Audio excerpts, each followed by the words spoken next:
This is RTV6 News at 6, working for you. Beautiful blue skies have many people in central Indiana basking in the sunlight, but there is a flip side. It has been quite steamy today. We hit 90 degrees, but it felt much hotter than that for most of the day. Thanks for joining us at 6 o'clock. I'm Rafael Sanchez, in for Nicole Griffin. Meteorologist Kyle Mounts joins us right here at the Storm Team 6 Tracking Center with the weekend outlook. Yeah, we've traded off. We've had so many rainy weekends. Well, we've kind of shut that off, but now we've got the And that's okay. Yeah. And that's okay. Yeah, we've got some 90s out there. Yeah, Indianapolis officially joining that club, made it to 90 degrees this afternoon. You can see there that we've got the first 90 of 2019 here. Now, it took us a little bit longer this year than last year because we made it into the 90s just before Memorial Day in 2018. Right now, we still sit at 90 degrees in downtown. Feels like 94, though, with that humidity. Feels like 96 for you in Muncie, and a steamy 95 in Bloomington with that actual temperature at 90 degrees. So, yeah, we've dropped the rain for most of central Indiana. Not for everyone, though. You can see we've had some isolated downpours here around Covington and Veedersburg. Main threat going to be all the lightning with this, and also some heavy rain, not moving a whole lot. Also, one that's popped up here right over Noblesville. That may slide and impact some of the festivities around Fishers this evening. So I'll keep a close eye on that one for you. But you can see isolated shower and storm this evening. By 11 o'clock, we're in pretty good shape. Those temperatures staying warm, though, in the 80s right on through 10 o'clock. Rafael. Kyle, thank you so much. There are efforts on all levels, from the city to churches to the community, to offer options to make sure that young people stay out of trouble this summer. Inside Gardner Park, there was something for kids of all ages at the Stop the Violence Festival. Organizers stressing that a positive activity is a perfect alternative to keep Indy's teenage boys out of trouble and in front of positive male role models. Keith Richardson is the CEO of a Better Way Foundation. He says organizing the event was less of an idea and more of an opportunity he knows that the community needs every day. This killing has to stop. It really does. You know, I'm trying to give these kids a basketball or anything, a football, anything. Let them know that, you know, you don't have to pick up a gun to solve problems. The men who organized this event say they did it to show younger men that there's more to life than violence and bad choices. A Better Way is an organization's name, and tonight that vision is for its future. We'll have more on this tonight on the news at 11. Metro Police say a burglary suspect drowned in a West Side retention pond after running from officers. Police responded to a burglary at the clubhouse of the Waterfront Terrace Apartments early this morning. At least 2 suspects ran from police. At least one of the suspects went into a retention pond and drowned. Fire department crews later recovered the body. 2 juvenile suspects were arrested on suspicion of burglary. Police have not released the name of the person who drowned. Shots, they rang out near Washington Square Mall earlier today, and police say a person suffered minor injuries. The shooting happened around 2:30 this afternoon. The victim was taken to the hospital for treatment. We're still waiting for more details on the suspects and possible motives. Tonight, the Marion County Sheriff's Office needs your help in finding an old friend. This is 12-year-old Lakia, a retired canine with the department. She's been missing for more than 2 days after being frightened by fireworks and escaping from her enclosure. Lakia was last seen in the Canby area. If you have any information, you're asked to call authorities. That number, 317-327-3811. Deputies say the former narcotics canine is not a bite dog and is very friendly. She does have leg issues and is microchipped. With temperatures reaching highs of 90 degrees over the weekend, Indianapolis Animal Care and Control Services is reminding pet owners to please know the dangers of heat involving your animals. Animal Care and Control is seeing an increase in calls regarding animals being left outdoors. Remember, there is a Marion County ordinance requiring all pets to be brought inside or in a temperature-controlled facility when temperatures reach 90 degrees or higher. Pet owners are also encouraged to watch for the following signs of a possible heat stroke involving your animal, which can include panting, staring, warm, dry skin, and a rapid heartbeat. In the end, it's the end of the line for Hoosier State passenger line between Indianapolis and Chicago. Amtrak cites the loss of funding in Indiana's new state budget as a reason for the eventual removal of the Hoosier State line, and that's happening tomorrow. The 4-day-a-week train won't run after this Sunday, and that's when the $3 million annual state subsidy ends. Governor Holcomb's administration said the subsidy of about $100 per passenger was just simply too high. There's another Amtrak-operated line going from Indianapolis to Chicago that runs 3 days a week. At the end of the G20 summit in Seoul, President Trump held a long press conference where he answered questions on numerous topics, including his latest invitation to North Korean leaders. Here's Tara Palmieri from ABC with the very latest. President Trump extending an impromptu invitation to Kim Jong-un on Twitter ahead of his visit to the DMZ on Sunday. I understand that we may be meeting with Chairman Kim. During a long, wide-ranging press conference after the conclusion of the G20 summit, the president not hesitating when asked about potentially stepping into North Korean territory, something no other U.S. president has ever done. Sure, I would. I'd feel very comfortable doing that. I would have no problem. Not calling it a summit with the North Korean dictator, but a handshake. I'll shake his hand. We get along. There's been no nuclear tests.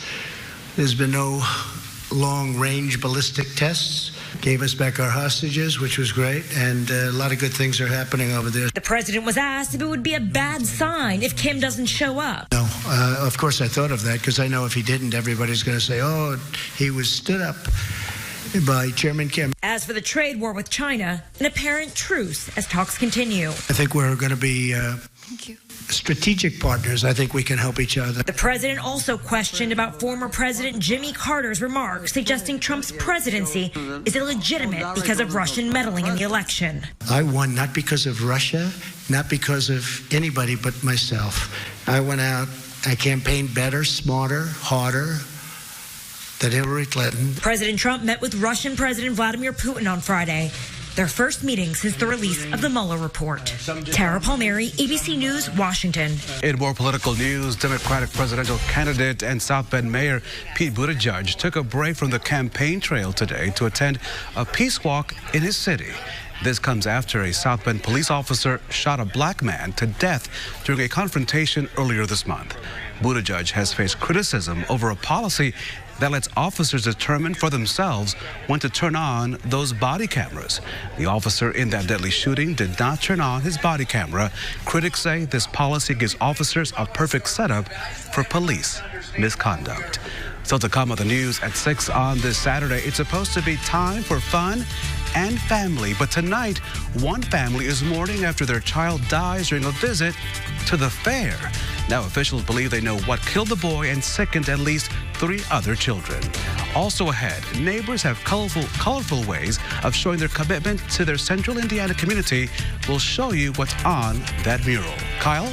And that heat is on now. You can see many areas in central Indiana still in the 90s this evening. And as we look back to the west, more heat, even the triple digits there in Nebraska. I'll let you know how long this hot stretch is going to last. You're watching RTV6 News at 6. Bell Tire. This is RTV6 News at 6, working for you. A visit to the San Diego County Fair led to the death of a 2-year-old child. ABC's Marcy Gonzalez reports the boy, along with 3 other children, became ill after the contact with animals at that county fair. Inspectors in California zeroing in on the San Diego County Fair after 4 children who visited were sickened by E. coli. One of them, a 2-year-old boy, dying. Our hearts and our prayers and our thoughts go out to the family, and while we emphasize safety at the fair, we will continue to do so. Officials say all 4 children visited parts of the fair that house animals, including 2 investigators say who visited the petting zoo and did not wash their hands. That section and all other access to animals at the Del Mar Fairgrounds now closed to the public. Unfortunately, when you do have livestock or animals, there is a potential inherent risk. Animals do relieve themselves. E. coli is in the feces. We have signage placed At the petting zoo, we have personnel there that are telling people, encouraging them to wash their hands after they completed petting the animals. We have hand washing stations throughout the grounds, particularly in these particular areas. Health officials stress that the E. coli infections were not related to any of the food at the fair and have not been definitively linked to animals, saying it's possible the cases may not be related. We may find, as the investigation develops, that these just happen to be cases that occur during the summer when it's more common for cases to occur. But with the information that we have available, we felt it was important to take these steps in an abundance of caution. Marcy Gonzalez, ABC News, Los Angeles. Weeks after his emotional testimony before Congress, a 9/11 first responder died today from complications of cancer linked to his time spent at Ground Zero. Luis Alvarez fought for benefits for other 9/11 first responders. The 53-year-old made headlines just a few weeks ago when he appeared before Congress alongside comedian Jon Stewart. Alvarez delivered his impassioned plea to extend the September 11th Victim Compensation Fund. Alvarez was a bomb squad detective with the New York City Police Department. He was among the first responders who went to the World Trade Center on September the 11th. They spent weeks breathing in toxic air clouded with debris from the collapsed buildings. New York officials initially told them that it was safe at the time, but many have since been diagnosed with debilitating illnesses and cancers. When they get sick, they die. It is my goal, and it is my legacy, to see that you do the right thing for all 9/11 responders. Alvarez received a standing ovation for that testimony. He will now be honored with a funeral organized by the NYPD and the United States military. When it comes to active shooter situations, experts have long said you should either run, hide, and fight. And now researchers at Purdue say the run part is especially key. Researchers used a computer model of the Columbine High School library. They focused on what happened on the day of that shooting. Researchers created several scenarios where people ran. They found that fewer people died when they ran compared to when they hid. Now, part of it had to do with how a gunman can shoot. Researchers made sure to highlight people shouldn't always run during active shooter situations. They say organizations like schools and workplaces should have an active shooter plan, especially one that involves taking down the shooter. Back here at home, it's been a dry and sunny day. The perfect conditions for people in the city of Franklin as they dipped into brushes into 20 gallons of paint to turn a wall into a mural for all to enjoy. Oh, okay, so this one shouldn't have gone over. A brush of success in Johnson County. Good. Some more sponsoring. Paints of all colors were the tool to transforming a building wall into an artistic attraction. Well, I'd actually seen it on Facebook, and I just thought, how much fun would it be just to come out and help paint this building and make it pretty? The Warner family were among the dozens to participate in the Johnson County Community Foundation Color the County program. In the past 4 years, businesses, schools, and city governments have made available a place or space in need of a makeover. Here you are, sir. You ready? Here. Okay. People keep showing up, so our board has said we're going to continue this as long as people keep showing up and are excited about it. After several hours outside the Richards Brick Oven Pizza building, the community converted their canvas into good vibes. Good vibes for the eyes to feast on. That is one beautiful mural. The mural program has been behind several projects in Johnson County in several cities, including Franklin, Greenwood, and Whiteland. Kyle? Yeah, Raphael, looking good there, and we've been looking good in the downtown area. A lot of that sunshine, and that's starting to heat us up here. Look at that, all across the board. We've got 90s, 90 in Indy, Martinsville, and Bloomington right now, Muncie at 93 degrees. And again, we do have a few downpours that have developed in that heat of the afternoon, and these are slow movers around the Vetersburg and Kingman area here, crossing Highway 41. Could have some wind gusts around 50 miles per hour in addition to the lightning and the heavy rainfall. These are slow movers, so you may have some of that isolated flooding issue. Make sure you don't drive through any of that high water. Another one that's developed here in eastern portions of Hamilton County, sliding slowly to the south and east, but close enough in Fishers area that you want to stay inside right now. That lightning, you know, can track about 10 miles outside of a thunderstorm.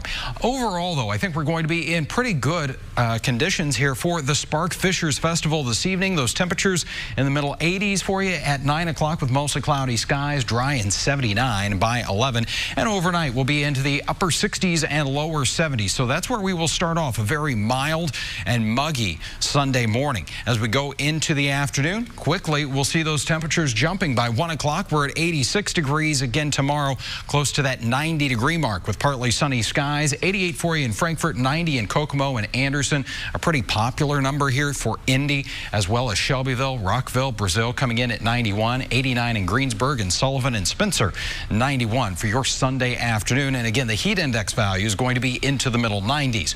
Tomorrow afternoon and especially into the evening, I think we have a little better chance of seeing a few of those downpours. This is TrueCast, 4 o'clock on your Sunday afternoon. See, not a whole lot happening, but we'll be watching this complex of thunderstorms diving out of Illinois and especially over the western half of the state tomorrow evening. This is 9 o'clock tomorrow night. You can see a couple of those thunderstorms moving through, and there is a marginal risk across central Indiana here. So that means some of those storms that get going tomorrow could have some gusty winds, possibly some hail, but I think it's that 50-mile-per-hour wind gust or higher that we'll be watching out of those thunderstorms. And it gets us back into this daily chance of showers and storms, but you notice that at the peak there, it's only about 40% as we get to the middle of the week. So overall, chances are pretty low that you're going to see rain any particular day. 7-day planning forecast as we put it all together for you here, and those rain chances, again, they climb a little bit for the middle of the week, 30% right now for the 4th of July, but it's not going to bring down those temperatures because the rain will be pretty limited in coverage. So we're still talking about highs well into the 80s, and really the next few afternoons, Raphael, we'll be getting into the 90s. I'm just embracing the 90s because I know that in 5 months we'll be complaining about the minus 30. So listen, we'll take this. We'll take it. That's right. We'll take it. Kyle, thank you so much. Think about this. You might be showing your age by the products you buy. Next on the news at 6, millennials are setting the tone for what's popular these days. Stars and Stripes event at Ashley Home Store. Some products that baby boomers have been using for decades are no longer popular. Why? Because the generation behind them is no longer using those items. John Mattery shows us what millennials are shunning so that you don't waste your money. Do you use fabric softener in your laundry? Do you eat cereal for breakfast? Well, some worry those items won't be around in another 20 years because many millennials refuse to buy them.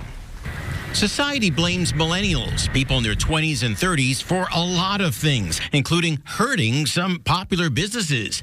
CheatSheet.com says many millennials refuse to buy fabric softener. They want natural cleaning products. Diamonds, as newlyweds save up for expensive homes. National brands of beer. They prefer craft beer. Motorcycles. Ever notice riders tend to be older? A lot older. Bars of soap. Millennials prefer body wash, not dad's soap. And cereal. Many millennials prefer energy bars and don't have time for a sit-down breakfast. And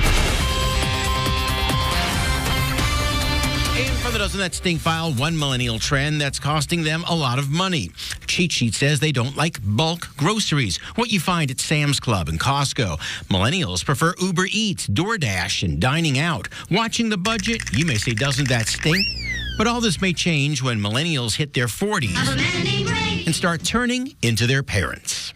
It's unlikely these items will completely disappear, but until young people start buying them, sales are likely to continue to drop. As always, don't waste your money. I'm John Matteries for RTV6. Hey, John, thank you so much. After a 13-year hiatus, the Dixie Chicks will return with some new music. The group's lead singer, Natalie Maines, teases a new album on Instagram. The Dixie Chicks' last album was back in 2006, was called Taking the Long Way. It won the Grammy Award for Album of the Year. Now, the group received both support and severe backlash, as you may recall, back in 2003, after Maines told a London audience that they were ashamed that President George Bush was from Texas. We'll be right back. The news at 6 continues. Or visit aurora4hs.com.